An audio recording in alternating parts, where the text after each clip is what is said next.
नमस्कार मित्रों, स्वागत है सभी का अपना यूट्यूब चैनल परीक्षार्थी स्वयं समोटेर श्रृंखला। आइए आज की श्रृंखला देखते हैं। सभी मित्र चैनल को लाइक, सब्सक्राइब, शेयर जरूर करें। आइए आज का पहला प्रश्न है, रामचंद्र शुक्ल ने निर्गुण मार्ग के निर्दिष्टित प्रवर्तक किसे माना है? नामदेव को, कबीरदास को, रैदास को या गुरु नानक को? यह प्रश्न हमारे ख्याल से कई श्रृंखला में आ चुका है। इसका जो सही उत्तर है वह है कबीरदास। ऑप्शन बी सही है। अगला प्रश्न है, प्रश्न संख्या 2 है। डॉक्टर रामकुमार वर्मा ने मुल्ला दाऊद को किस काल के अंतर्गत रखा है? संधिकाल, चारण काल, भक्ति काल या रीतिकाल? इसका जो सही उत्तर है, रामकुमार वर्मा ने मुल्ला दाऊद को संधिकाल के अंतर्गत रखा है। ऑप्शन ए सही है। अगला प्रश्न है, प्रश्न संख्या 3 है। शिव सिंह सेंगर ने तुलसी की किस कृति को पौर्तम कहा है? कवितावली, विनय पत्रिका, पार्वती मंगल, जानकी मंगल? शिव सिंह सेंगर ने तुलसीदास की किस कृति को पौर्तम कहा है? वह है विनय पत्रिका। ऑप्शन बी सही है। इसमें पहले से ही उत्तर पता चल जा रहा है। और अगला प्रश्न है, निम्नलिखित में से किस लेखिका को साहित्य अकादमी, ज्ञानपीठ और व्यास तीनों मिला है? नासिरा शर्मा को, ममता कालिया को, तीसरा सोबती को या मृदुला गर्ग को? हमको लग रहा है अब पूरा प्रश्न ऐसे ही है।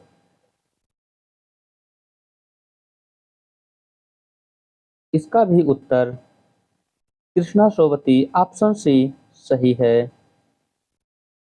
इनको साहित्य अकादमी और ज्ञानपीठ, व्यास सम्मान तीनों मिला हुआ है। अगला प्रश्न है, प्रश्न संख्या 5 है।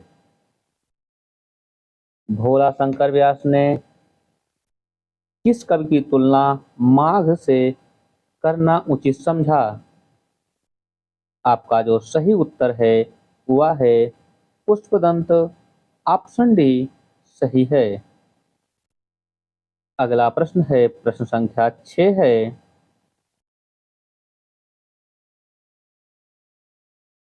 भारतेंदु के नाटक अंधेर नगरी में कितने अंक और दृश्य हैं?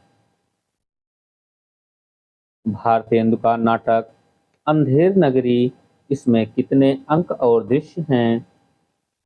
1:5, 1:6 कि 2:5 या 2:6? इसका जो सही उत्तर है वह है 1:6। इसमें 1 अंक और 6 दृश्य हैं। ऑप्शन बी सही है।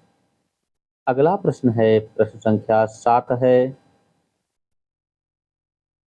आवारा मसीहा जीवनी का कौन सा पर्व नहीं है? दिशा की हार, दिशा की खोज,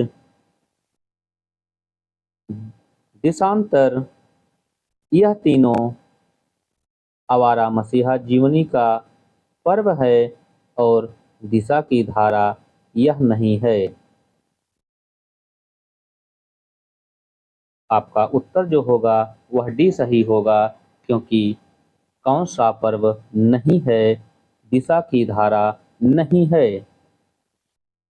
अगला प्रश्न है, प्रश्न संख्या 8 है।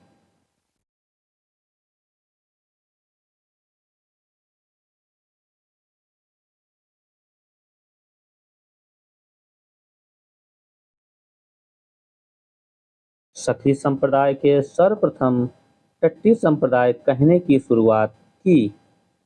शुक्ल ने, आचार्य हजारी प्रसाद ने, मिश्र बंधु ने, राम कुमार वर्मा ने। सखी संप्रदाय को सर्वप्रथम टट्टी संप्रदाय मिश्र बंधु ने कहा है। ऑप्शन सी सही है। अगला प्रश्न है, प्रश्न संख्या 9 है। छायावाद के शक्ति काव्य मानते हुए उसका संबंध पुनर्जागरण से जोड़ा है। यह कथन किसका है? यह कथन है रामस्वरूप चतुर्वेदी का। ऑप्शन सी सही है। छायावाद के शक्ति काव्य मानते हुए उसका संबंध पुनर्जागरण से जोड़ा है। यह जोड़े हैं रामस्वरूप चतुर्वेदी। ऑप्शन सी सही है। अगला प्रश्न है, प्रश्न संख्या 10 है।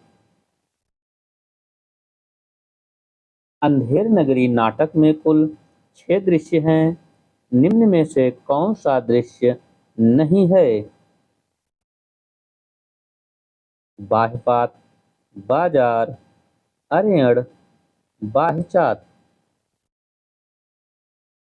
इसमें अंधेर नगरी में जो 6 दृश्य हैं उसमें से कौन सा एक दृश्य नहीं है?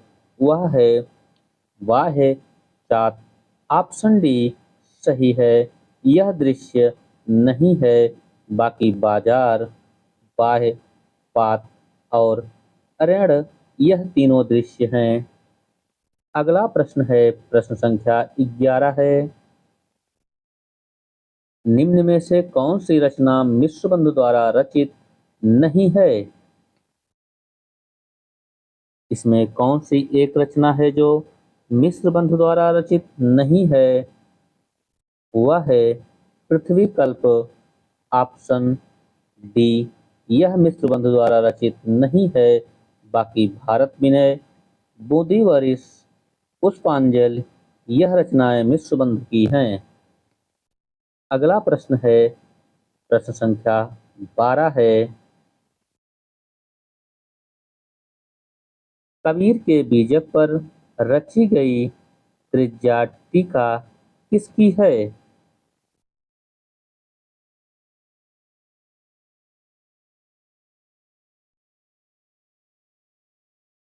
इसका जो सही उत्तर था, कबीर की बीजक पर रची गई त्रिज्या टीका किसकी है? यह है पूरनदास का। ऑप्शन ए सही है। अगला प्रश्न है, प्रश्न संख्या 13 है। सिद्ध साहित्य से संबंधित नहीं है। बिहार, उड़ीसा, असम यह सभी सिद्ध साहित्य से संबंधित हैं। बिहार, उड़ीसा, असम, मध्य प्रदेश यह सिद्ध साहित्य से संबंधित नहीं है। आपका जो उत्तर सही है वह है बी, मध्य प्रदेश। अगला प्रश्न है, प्रश्न संख्या 14 है। किस सिद्ध कवि की रचनाओं में रहस्य भावना की प्रधानता है? उत्तर तो साफ साफ दिखाई ही दे रहा है। वह किसकी है? लुइपा की। सिद्ध कवि की रचनाओं में रहस्य भावना की प्रधानता किसमें है? लुइपा में। ऑप्शन ए सही है। अगला प्रश्न है, प्रश्न संख्या 15 है।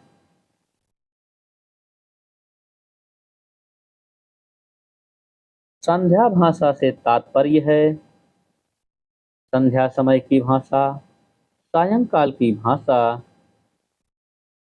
अभिप्रयुक्त वाणी, अभिधात्मक शब्द। संध्या भाषा से जो तात्पर्य है वह है अभिप्रायुक्त वाणी। ऑप्शन सी सही है। अगला प्रश्न है, प्रश्न संख्या 16 है।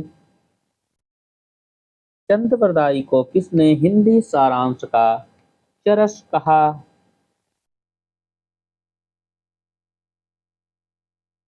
आपका जो सही उत्तर होगा, चंद्रवरदाई को किसने हिंदी सारांश का चरस कहा? वह कहे हैं हरिऔध।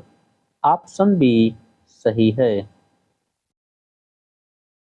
अगला प्रश्न है, प्रश्न संख्या 17 है।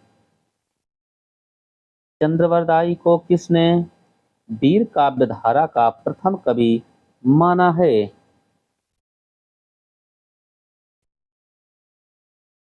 इसका जो सही उत्तर है वह है राम कुमार वर्मा।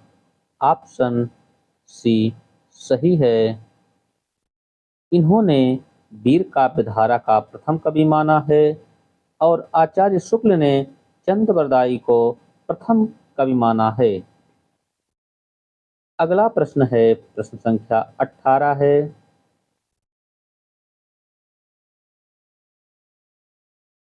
पृथ्वीराज रासो को राजनीति की महाकाव्यात्मक त्रासदी किसने कहा? आपका जो सही उत्तर है वह है बच्चन सिंह। ऑप्शन सी सही है। अगला प्रश्न है, प्रश्न संख्या 19 है। कौन आल्हा खंड की कौन आल्हा खंड को पृथ्वीराज रासो का खंड मानता था? वह हैं वाटरफील्ड। ऑप्शन बी सही है। अगला प्रश्न है, प्रश्न संख्या 20 है।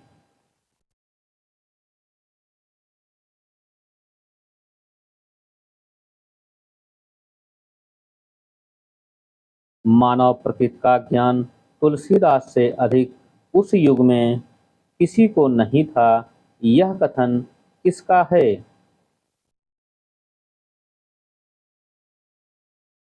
यह कथन है हजारी प्रसाद द्विवेदी का। ऑप्शन बी सही है।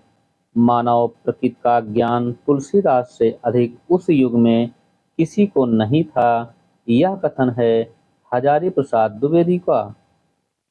अगला प्रश्न है, प्रश्न संख्या 21 है। प्रेम और श्रृंगार का ऐसा वर्णन जो बिना लज्जा और संकोच के सबके सामने पढ़ा जा सके, गोस्वामी जी का ही है। कथन किसका है? यह कथन किसका है? प्रेम और श्रृंगार का ऐसा वर्णन जो बिना लज्जा और संकोच के सबके सामने पढ़ा जा सके, गोस्वामी जी का ही है। यह कथन किसने कहा है? यह कहे हैं आचार्य रामचंद्र शुक्ल। ऑप्शन बी सही है। अगला प्रश्न है, प्रश्न संख्या 22 है। वाराणसी का प्राचीनतम नाम क्या है? वाराणसी का जो प्राचीन नाम है वह है काशी। ऑप्शन बी सही है। अगला प्रश्न है, प्रश्न संख्या 23 है। दो जग शब्द का अर्थ है?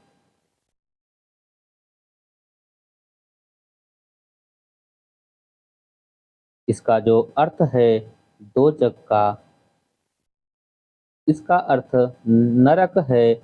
ऑप्शन ए सही है। अगला प्रश्न है, प्रश्न संख्या 24 है।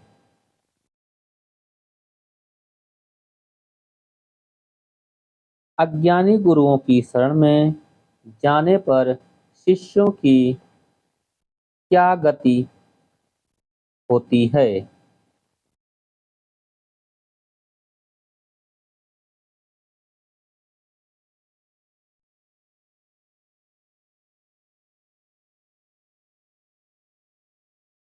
आपका जो सही उत्तर है, अज्ञानी गुरुओं की शरण में जाने पर शिष्यों की क्या गति होती है? वह है अंत समय में पछताना पड़ता है। आपका जो सही उत्तर है वह है सी, अंत समय में पछताना पड़ता है। इसलिए आप लोग जहाँ भी पढ़ें सही से पढ़ें, जो अच्छा पढ़ाता हो उसी से पढ़ें।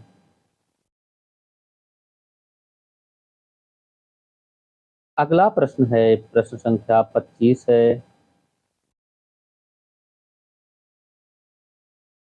तारो अब मोही में तारो शब्द का अर्थ है। तारो अब मोह में जो तारो शब्द का अर्थ है वह है उद्धार करना। ऑप्शन सी सही है। अगला प्रश्न है, प्रश्न संख्या 26 है।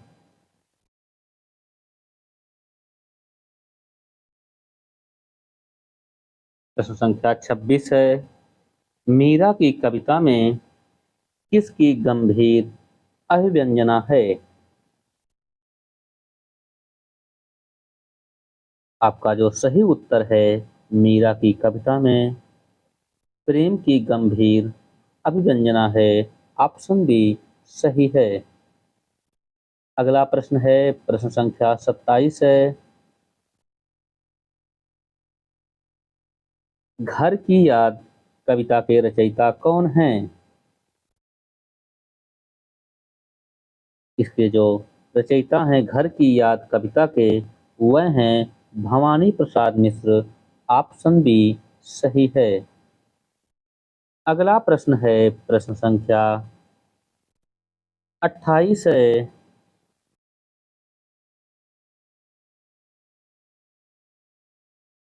घर की याद कविता किस घर की याद कविता कवि ने किस दौरान लिखी? यह लिखे हैं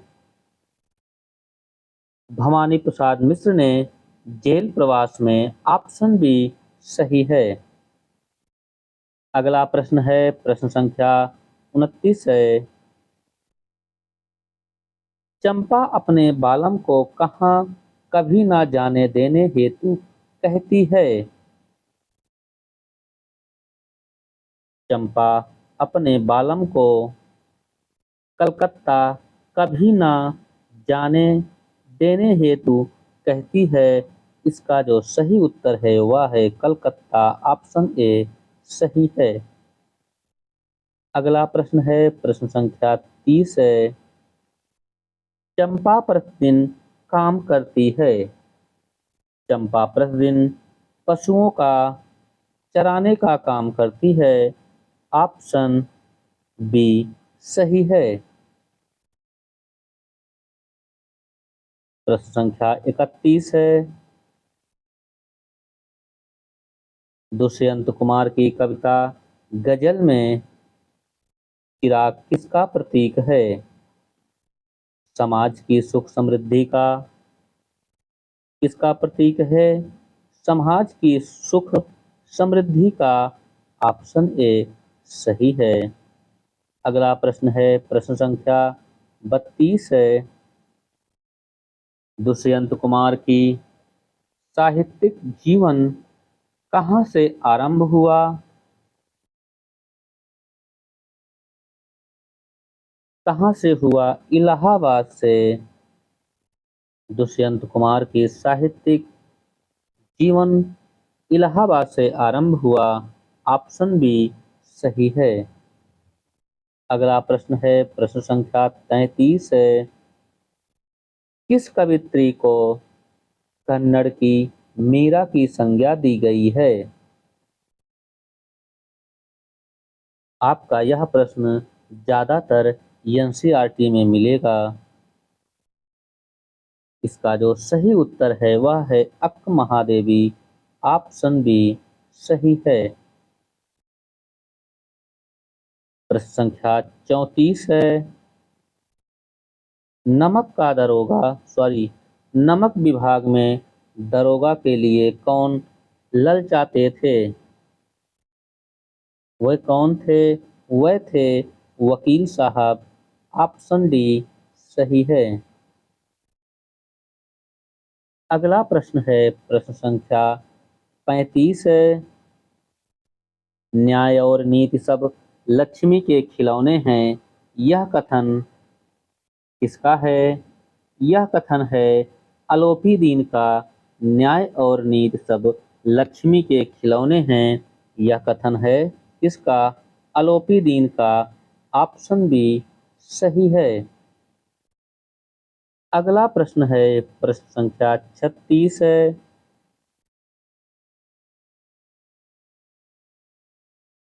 मियां नसरुद्दीन नामक पाठ की लेखिका का नाम है।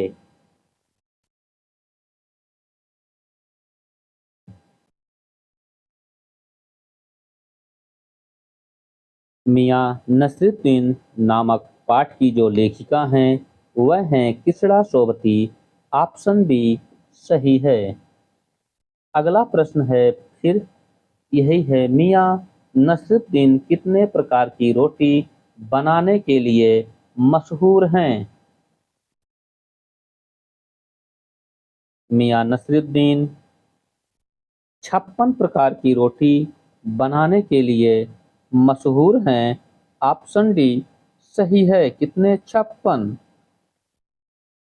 अगला प्रश्न है प्रश्न संख्या 38 है। विदाई संभाषण पाठ के लेखक कौन हैं? विदाई संभाषण पाठ के लेखक बाल मुकुंद गुप्त हैं। ऑप्शन बी सही है। अगला प्रश्न है प्रश्न संख्या 39 है। सांप सूंघ जाना का अर्थ है? सांप का काटना, सांप का चाटना, चुप हो जाना, खो जाना। सांप सूंघना का जो अर्थ होता है, सांप सूंघ जाना का जो अर्थ होता है वह है चुप हो जाना। ऑप्शन सी जैसे सही है। जैसे हम लोग कहते हैं साथ में कोई है कुछ नहीं बोलता है तो उसे कहते हैं क्यों तुम्हें सांप सूंघ लिया क्या? इसका उत्तर जो सही है वह है चुप हो जाना। अगला प्रश्न है प्रश्न संख्या 40 है। जामुन का पेड़ कहानी किसके द्वारा रचित है? जामुन का पेड़ यह रचित है कृष्णचंद्र के द्वारा। ऑप्शन बी सही है। अगला प्रश्न है प्रश्न संख्या 41 है। नेहरू की रचना भारत माता में सबसे अधिक प्रश्न कौन पूछते थे? नेहरू की रचना है भारत माता, इसमें सबसे अधिक प्रश्न पूछते थे वह थे कौन? वह हैं किसान। ऑप्शन बी सही है। इसका जो सही उत्तर लगा हुआ है इसमें यह गलत है। कौन है किसान? अगला प्रश्न है प्रश्न संख्या 42 है। भक्तिन गद्य खंड के रचनाकार कौन हैं? भक्तिन गद्य खंड के रचनाकार महादेवी वर्मा हैं। ऑप्शन सी सही है। अगला प्रश्न है प्रश्न संख्या 43 है। सेवा धर्म में भक्तिन अपना मुकाबला किस भगवान से करती थी? सेवा धर्म में भक्तिन अपना मुकाबला हनुमान से करती थी। ऑप्शन सी सही है। अगला प्रश्न है प्रश्न संख्या 44 है।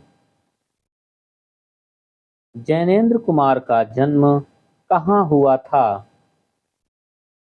जैनेंद्र कुमार का जन्म अलीगढ़ में हुआ था। ऑप्शन सी सही है। अगला प्रश्न है प्रश्न संख्या 45 है। जैनेंद्र कुमार पर किस वाद का प्रभाव है? जैनेंद्र कुमार पर गांधीवाद का प्रभाव है। ऑप्शन डी सही है। अगला प्रश्न है प्रश्न संख्या 46 है। काले मेघा पानी दे पाठ के लेखक हैं। काले मेघा पानी दे इस पाठ के लेखक जो हैं वह हैं धर्मवीर भारती।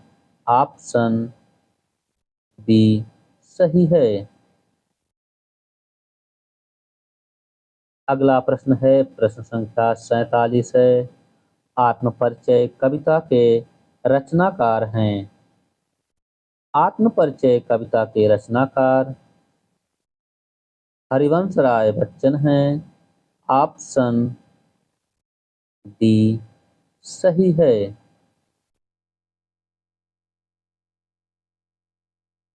प्रश्न संख्या 48 है।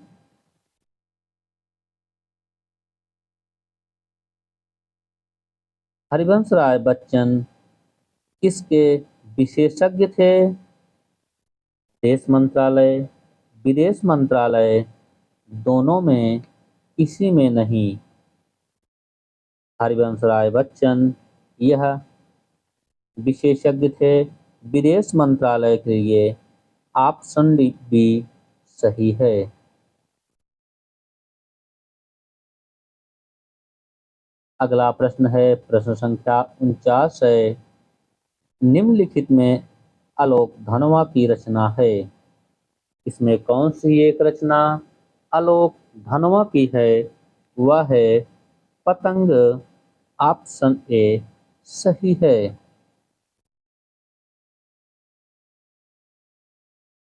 कविता के बहाने किसकी रचना है?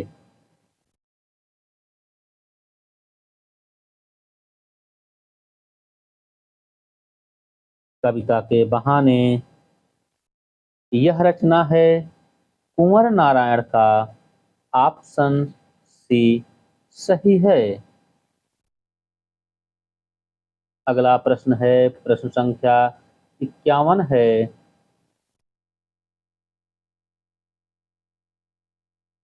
रघुवीर सहाय हैदराबाद से प्रकाशित किस पत्रिका में कार्य करते थे? आपका जो सही उत्तर होगा वह है कल्पना। रघुवीर सहाय हैदराबाद से कल्पना पत्रिका में कार्य करते थे। ऑप्शन डी सही है। अगला प्रश्न है प्रश्न संख्या 52 है। बादल राग कविता किस काव्य संग्रह में संकलित है? बादल राग कविता यह अनामिका बादल राग यह अनामिका में नहीं परिमल में संकलित है। ऑप्शन ए सही है।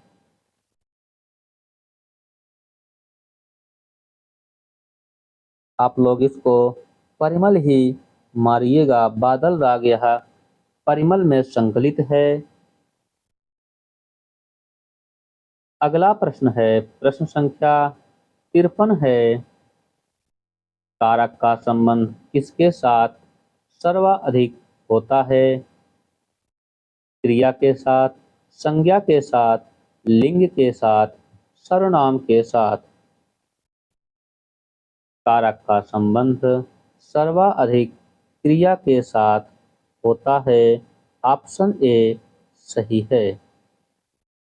अगला प्रश्न है प्रश्न संख्या 54 है। ईर्ष्या और असूया के योग में कौन सी विभक्ति होगी?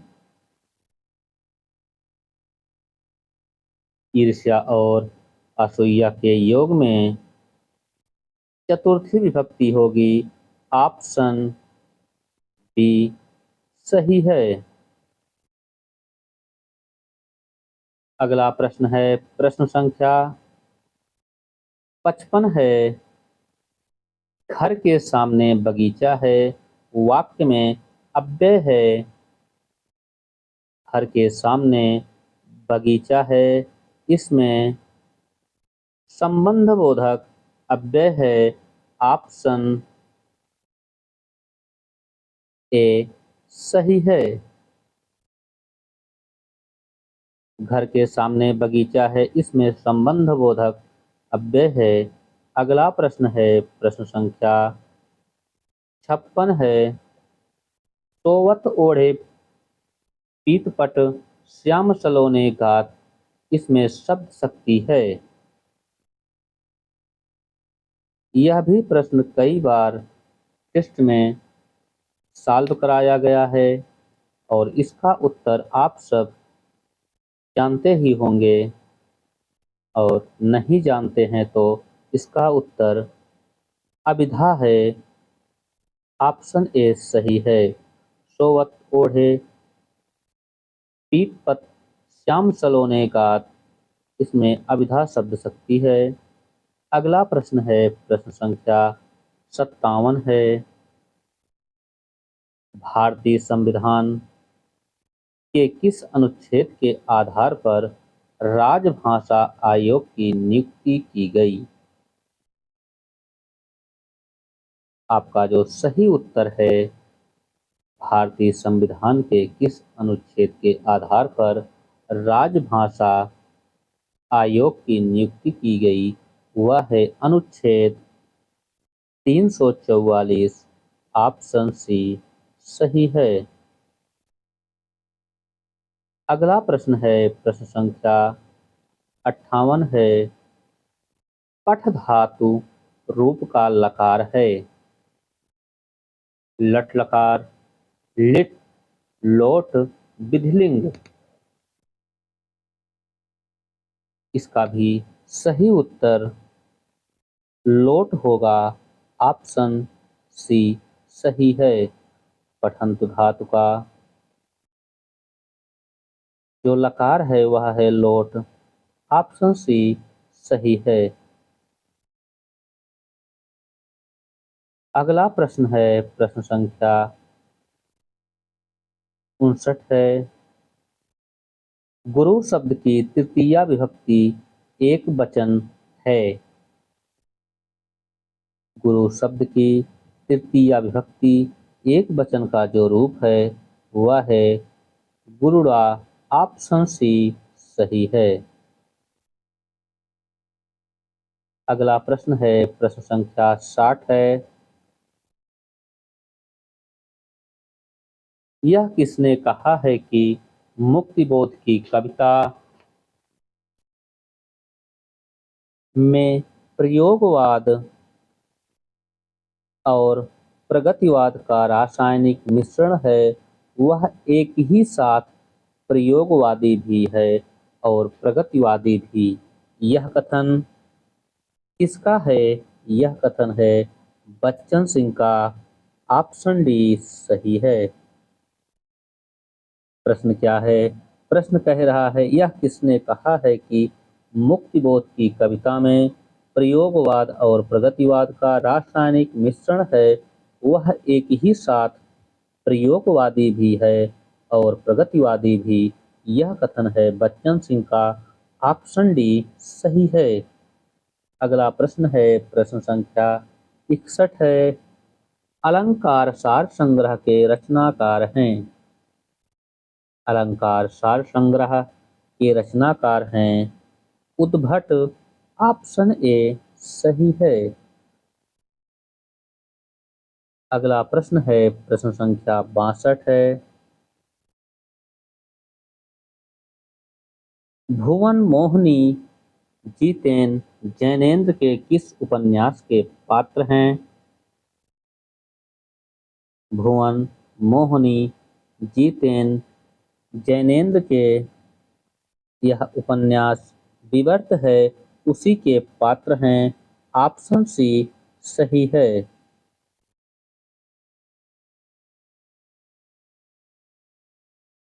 सभी मित्र चैनल को लाइक, सब्सक्राइब, शेयर जरूर करें। आज के लिए इतना ही। धन्यवाद।